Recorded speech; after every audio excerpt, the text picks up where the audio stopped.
Bueno, el tema de ahora es columna de esquina, ¿sí? En este tema, entonces vamos a tratar de ver si el criterio adoptado para dimensionar la armadura de una columna de esquina. Como podemos saber, una columna de esquina se encuentra,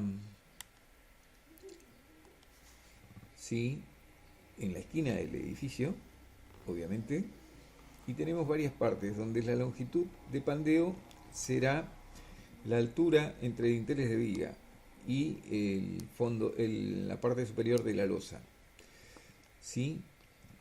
Y cuando no tenemos elementos que rigidicen a la estructura, obviamente vamos a tener que analizar si la esbeltez lambda de la columna, ¿sí?, en el sentido X, la esbeltez en el sentido y analizar que esa sea menor que el lambda límite, o si se da la condición de que en la cuestión de que el lambda límite en el sentido Y sea mayor y menor que 100, tenemos entonces dos situaciones distintas: una baja esbeltez y otra moderada esbeltez. Bueno, entonces, si tenemos baja esbeltez, dimensionamos a flexocompresión. En el caso de que tengamos moderada esbeltez, deberemos, ¿sí?, determinar un coeficiente delta de mayoración que considera el efecto de segundo orden, que ese será un tema que veremos más adelante. Por ahora, solamente vamos a determinar el criterio para poder dimensionar la armadura de una columna de esquina y verificarla a través de las ecuaciones propuestas por Bresler, eh, a través de ecuaciones de cargas recíprocas, ¿sí?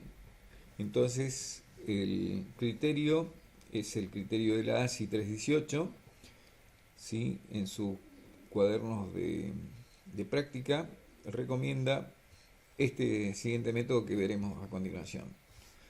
El primer paso, ¿sí?, es realizar el predimensionamiento, ¿sí?, de la columna, ¿sí?, a través de una consideración de la ASI 318. ¿Qué es lo que hace la ASI 318? Considera, eh, por ejemplo, para columnas cuadradas, lo que considera es lo siguiente: considera un momento equivalente, ¿sí?, equivalente a un momento último, y como es cuadrada, el momento en el sentido X y en el sentido Y van a ser iguales, van a suponer, ¿sí? Y entonces el momento que se debe considerar para el dimensionamiento a flexocompresión, va a ser la suma de los momentos en ambos sentidos.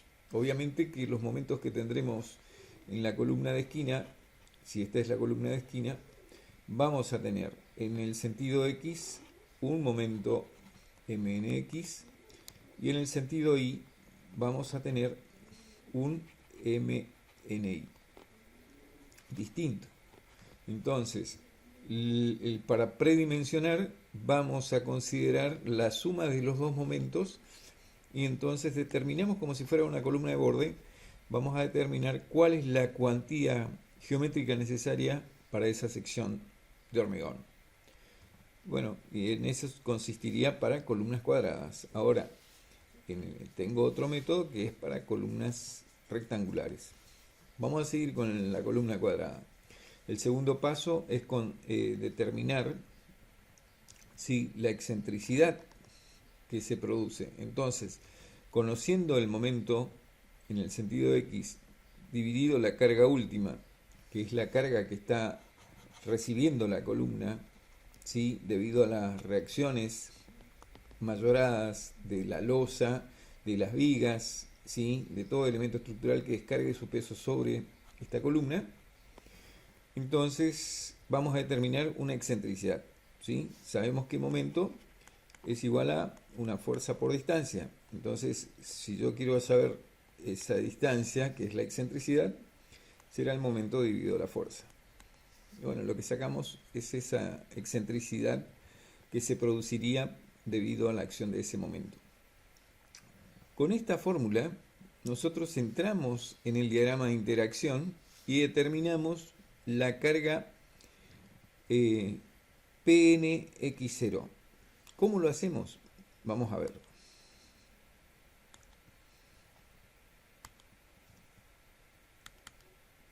Muy bien. Bueno, entonces, veremos a continuación. Lo que determinamos nosotros es EX sobre HX. O sea que estamos considerando en el sentido X, ¿sí? HX, y vemos la excentricidad que se produce en ese sentido. Entonces, vamos a buscar la relación de X en estas curvas. Vamos a poner que nos da 0,26. Entonces 0,26, acá tengo 0,30, obviamente que sería esta curvita. ¿Sí? Trazo con una línea aproximadamente, ¿sí? Con una regla. Luego, con la cuantía geométrica que yo predimensioné en el método anterior, que yo había determinado, vamos a también colocar 0, ahora 0,26, 0,20, 0,2. Si es 0,02, ocuparía esta curva. Entonces vengo hasta acá y veo qué carga, ¿sí?, estaría dando de relación. Entonces, el valor de phi por Pn sobre B por H va a ser igual a 8 megapascales. O sea que son equivalentes a 80 kilogramos por centímetro cuadrado. Entonces, despejo Pnx va a ser igual a 80 kilogramos por centímetro cuadrado por B por H en centímetros dividido phi. Entonces, con este valor yo estoy determinando el Pnx. De la misma forma voy a determinar el Pni, ¿sí? Y el P0 yo ya sé por las ecuaciones de columna centrada como determinábamos anteriormente. Entonces, como podemos apreciar, conociendo el PNI, PNX, está faltando una carga más, que es el PN0. ¿Sí? El P0 para compresión pura, ¿sí?, determino cada uno de estos valores y luego reemplazamos en las fórmulas de Bressler, ¿sí?, en las ecuaciones de Bressler que están acá, y determinamos la carga recíproca, ¿sí?, nominal para esa columna.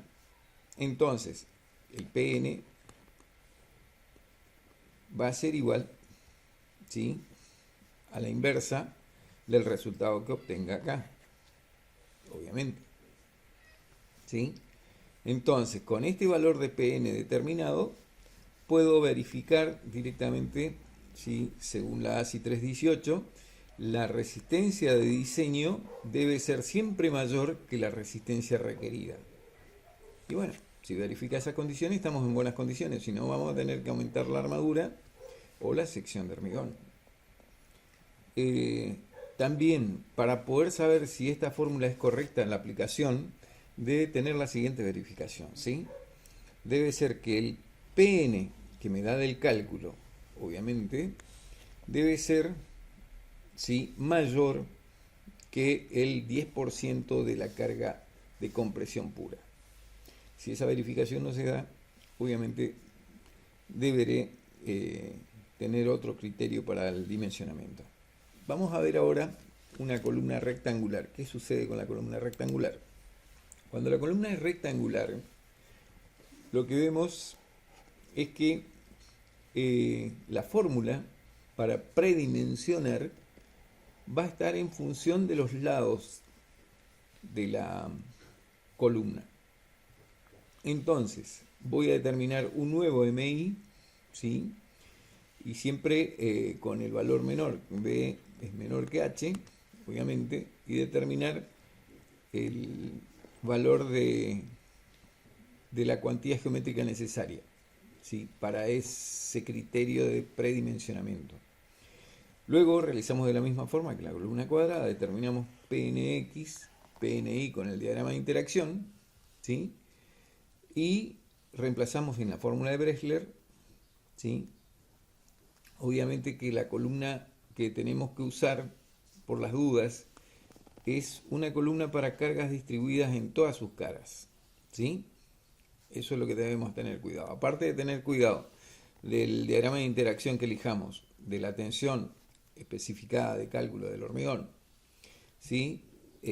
La relación entre el lado exterior de columnas y la distancia interna entre separación de armadura, obviamente ese diagrama que se debe elegir. Luego tenemos que tener cuidado que los diagramas de interacción a veces algunos están en kilogramos por centímetro cuadrado, otros están en megapascal, y bueno, tener mucho cuidado con qué diagrama se está uno manejando, ¿sí?